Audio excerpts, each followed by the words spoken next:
नमस्कार. माझी सर्व पालक वर्गाला एक विनंती आहे. आज नीट 2025चा पेपर झालाय. अर्थात मुलांना हा पेपर अवघड गेलेला आहे.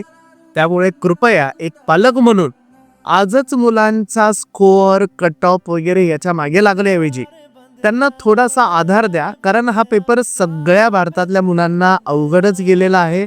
पेपर मुळात लेंदी होता, फिजिक्सचा अवघड होता आणि मुलांनी फिजिक्स आणि केमिस्ट्री ज्यांनी सुरुवात केली तिथून त्यांना बायोमध्ये सुद्धा बऱ्या अंशी प्रॉब्लेम्स आलेले आहे. त्यामुळे हे सगळ्यांसोबत घडलेलं आहे. कट ऑफ येणाऱ्या काळामध्ये खाली येणार आहे. त्यामुळे प्लीज पालकांनो टेन्शन घेऊ नका आणि आपल्या मुलांच्या सोबत राहा. कारण ही वेळ त्यांच्यासाठी फार अवघड आहे.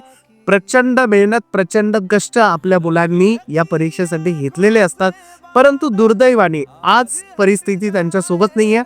येणाऱ्या काळामध्ये जेव्हा आपल्याला कट ऑफ आणि बाकीच्या गोष्टी कळतील त्यावेळेस नक्कीच आपल्याला आनंद वाटेल. अशा प्रकारचा परफॉर्मन्स आपल्या मुलाचा असणार आहे. त्यामुळे कृपया आपल्या मुलांवरती राहू नका, ओरडू नका.